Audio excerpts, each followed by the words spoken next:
Llevamos, por supuesto, no 9 días, que es lo que se cumple de la violencia ininterrumpida en Culiacán, en Sinaloa. Llevamos meses, años, tratando de entender las capas de complejidad de lo que realmente sucede en Culiacán, en todo Sinaloa, pero en la capital, cuando se dan estas expresiones de violencia, las reacciones a detenciones, los reacomodos territoriales, el papel que deben jugar las autoridades de todos los niveles. Y durante todo este tiempo, Adrián López, el director del Noroeste, pues ha sido una brújula para entender realmente y tener bien tomado el pulso de la situación.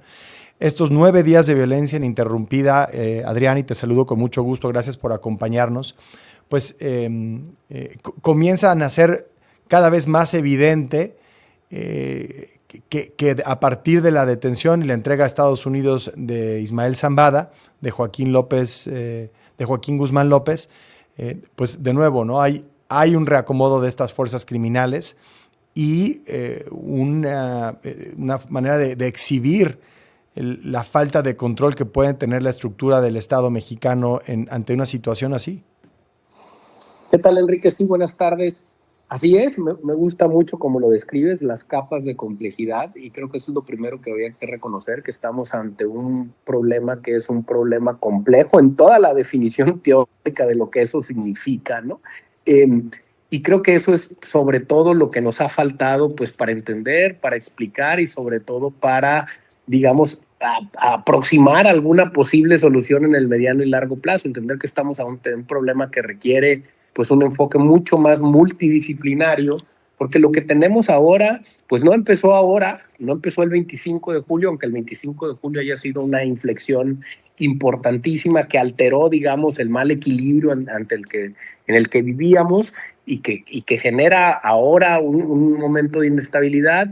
Y que, pues literal, ayer me lo decía un empresario, pues parece que estamos implorando volver a ese equilibrio tan precario, pero equilibrio al fin, ¿no? Entonces creo que no podemos perder de vista que en esta nueva inestabilidad, pues hay víctimas con nombre y apellido, ¿no? Yo hoy publicaba los saldos, los datos duros, digamos, de esa violencia: 39 asesinatos, 37 personas privadas de la libertad, o sea, prácticamente los mismos en términos de una nueva violencia, algo que es distinto respecto de lo que sucedió en 2008, 2011, cuando los Guzmán y los Beltrán Leiva también entraron en pugna, y pues con otras violencias relacionadas, ¿no? El robo de auto, la circulación de grupos armados por la ciudad, esas otras violencias que son lo que en realidad tiene trastocada la movilidad social, el libre tránsito, el derecho a la educación en Culiacán, porque lo que están generando esas otras violencias pues es miedo, es psicosis, hay mucha desinformación también, y pues no hay condiciones para, independientemente de los datos duros de los asesinatos, volver a la normalidad. Sí, hablabas de este balance tan precario, es casi como un castillo de naipes en donde, pues, ante cualquier disrupción, cualquier imprevisto, el asunto empieza a desmoronarse y preguntarte si esto tiene sus causas de raíz solamente en las dinámicas que se viven en Sinaloa entre estos grupos, o si habla de temas estructurales que van mucho más allá de la realidad del Estado. Bueno, sí, yo creo que ninguna realidad le escapa al Estado, pero lo que es cierto es que en el último medio siglo en Sinaloa, pues hemos ido configurando una vida social, un esquema de gobernanza criminal. Antes le llamábamos narcopolítica a eso, hablábamos del tejido social, pero creo que cada vez los teóricos del asunto, como Memo Trejo, como Sandra Ley, nos han ido ayudando a entender, pues son esquemas donde esta famosa zona gris, donde hay esta intersección entre el Estado, el crimen organizado, la sociedad, pues las líneas son mucho más difusas, ¿no? O sea, no sabes dónde termina la política, dónde empieza el narco, dónde ya estamos hablando de sociedad civil, y eso lo complejiza mucho y lo hace también mucho más difícil de desactivar desde una lógica pues mucho más sistémica, ¿no? Sí. Entonces, evidentemente, pues claro, eso está allí, pero por el otro lado hay cuestiones muy concretas y muy específicas que son responsabilidad del Estado, que son responsabilidad de las autoridades, y que no podemos perder de vista para dejar de exigir, porque si no, pues caes en la lógica de pues de aquel viejo mantra de todo es la educación, ¿no? Y entonces nunca resuelves nada en lo concreto. A ver, esto tiene nombres, apellidos y cifras precisas, ¿no? En Sí. términos de, por ejemplo, la fiscalía, ¿no? Si las tasas de impunidad son de 95 a 99%, no hay manera de que esto tenga solución y acabamos de pasar un trance pues muy crítico en la fiscalía y no parece que haya allí, digo, estamos en esta coyuntura, pero pues un proceso de Sí. limpieza institucional profundo, ¿no? Y te lo Estamos preguntaba hablando de sobre las Fuerzas todo, Armadas. sí, Claro, justo, ahorita que mencionas las Fuerzas Armadas, a partir de esta declaración del claro. el comandante de la zona militar, en donde, por cierto, creo que la frase hay que verla completa, porque también no se vale ponerla fuera de contexto, como me parece que se hizo en un primer tratamiento de la información y como suele ocurrir, tú lo sabes muy bien. La frase completa es un poco una respuesta a la pregunta de hasta cuándo vamos a regresar a la normalidad.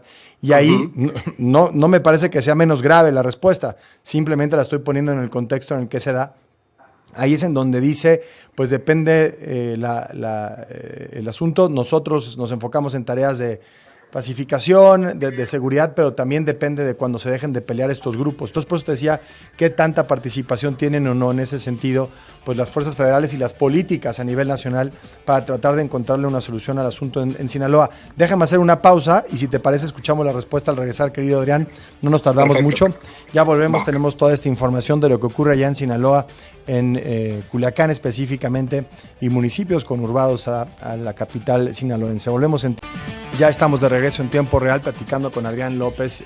Hablábamos de esta declaración del comandante de la zona militar allá en Sinaloa sobre la responsabilidad que tienen o no las Fuerzas Armadas de restablecer el orden. Y decía, se puso un poco fuera de contexto porque nada más se reproduce una parte de esa declaración. No por eso es menos grave, me parece, pero simplemente para poner en el contexto, y es una respuesta a la pregunta de cuánto tiempo más, ya llevan 9 días, va a durar esta violencia y esta disrupción a la normalidad, cualquiera que la que entendamos en Culiacán. Entonces, la pregunta, Adrián, es, pues efectivamente, no tienen ellos capacidad de restablecer ese orden, depende de los grupos criminales que regrese la paz.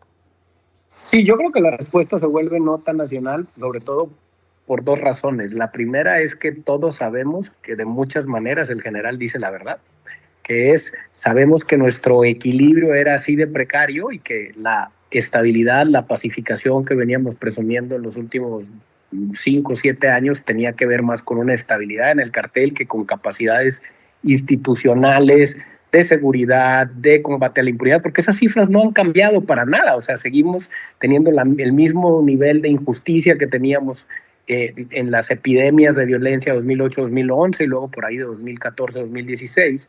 Entonces, por un lado eso, y segundo, porque evidentemente eso también implica un fracaso rotundo del Estado, pues, para garantizar condiciones y evitar, pues, que ese pleito se dé. Un poco lo mismo que decía el presidente de busquen otras maneras de arreglarse o peleense allá en el patio, ¿no? Donde no le afecten a la gente. Y entonces el reclamo, sobre todo desde lo local, es pues desde una lógica desde la indefensión, ¿no? Entonces, ¿quién nos cuida? Y una tercera cosa que creo es importante decir es que la declaración es desafortunada y terrible porque no le hace justicia ni a las propias fuerzas militares, que son los únicos que están plantando cara a esta crisis. Todos los detenidos, los 30, todos los vehículos que han sido asegurados, todos los decomisos, todos los enfrentamientos que han sido contenidos por el ejército, no por las fuerzas estatales, mucho menos por las fuerzas municipales. En eso el Estado está siendo prácticamente testigo, porque son las fuerzas federales las que están llevando el enfrentamiento y creo que si la guerra no se ha recrudecido en lo urbano es precisamente por eso. De Sí. hecho, pues las bajas las ha puesto el ejército. Entonces es una declaración muy triste porque no le hace justicia a nadie, pero también porque retrata nuestra verdadera situación de fragilidad en el tejido social. Sí. Oye, y brevemente, Adrián, somos muy malos para tomar el pulso local a las cosas desde la Ciudad de México y pues la situación en Sinaloa no es la excepción. En los últimos días he visto muchas expresiones de amigos cercanos, familiares, que viven en partes de Sinaloa, pidiendo la atención del país a lo que está sucediendo en este momento porque lo consideran verdaderamente grave. ¿Hay una desconexión o efectivamente estamos entendiendo y estamos siendo sensibles a lo que se está viviendo en Culiacán en estos días? Pues yo creo que pasan dos cosas. La primera es que pues hay quien sí le está prestando atención, pues desde una lógica muy triste, muy sensacionalista y muy lucrar con el estigma, con el narcogossip, ya sabes, ¿no? Sí. Ya todo este tema de la La genealogía industria, y sí. exactamente, que vende muchos, que reproduce muchas canciones y lo que ya sabemos, ¿no? Entonces, sí, eso está allí. Pero por el otro lado, creo que también falta explicarlo más en México para que se dimensione el tamaño porque yo lo veo en redes sociales, ¿no? Bueno, pues en Guanajuato tenemos el doble de muertos un día que lo que está sucediendo en Sinaloa. Sí, claro, y eso no significa que en Guanajuato esté bien ni que en Sinaloa esté bien, me explico. Lo que creo que no se ha dimensionado con suficiente fuerza es que y lo digo con esta comparación, a lo mejor que puede sonar un poco simplista, es que mientras el grito de independencia en el Zócalo se daba a ritmo de banda, de nuestra música, de nuestro principal, muy probablemente rasgo identitario, en el centro de Sinaloa no había razones para celebrar y las bandas no pudieron tocar y nadie pudo celebrar, ¿no? Entonces, ¿por qué? Pues porque no había condiciones. Hoy las escuelas reabrieron en términos oficiales, pero la gente no llevó a sus hijos a la escuela porque sigue sin confiar en que algo pueda pasar. Y aunque los homicidios parezcan ser menos o sucedan a las afueras, o estos enfrentamientos sucedan en lo rural, no importa, todos vamos a ver el video y todos vamos a preocuparnos porque por eso que está sucediendo, lo que necesitamos es dejar de ver esos videos con convoyes armados, dejar de ver esas refriegas, dejar de escuchar esas balaceras y entonces empezaremos a retomar de nuevo. Sí. Mi mayor miedo es que terminemos normalizando esto y encontremos una manera de volver a trabajar, ir a la escuela con 14 o 15 homicidios diarios. Eso es inaceptable. Sí, que ese sea el nuevo equilibrio que se exactamente, encuentra en toda esta situación. Ese no puede ser. Y ojalá, y mi mayor esperanza es que pudiéramos articular alguna exigencia más hacia lo federal, sobre todo en este cambio de gobierno. Yo la verdad lo espero más del gobierno que sigue que de porque este ya se va y pues ya quedó muy clara la postura del presidente, ¿no? Y es parte de lo que estamos informando hoy, ¿no? Los saldos de esa política de seguridad en Topilejo, muy cerca de la Ciudad de México, de hecho en la zona del Valle de México, en Sinaloa, y lo vamos a hacer ahora en Sonora. Adrián López, muchísimas gracias como siempre por estos minutos en tiempo real. Al contrario, Enrique, gracias a ti, buenas tardes.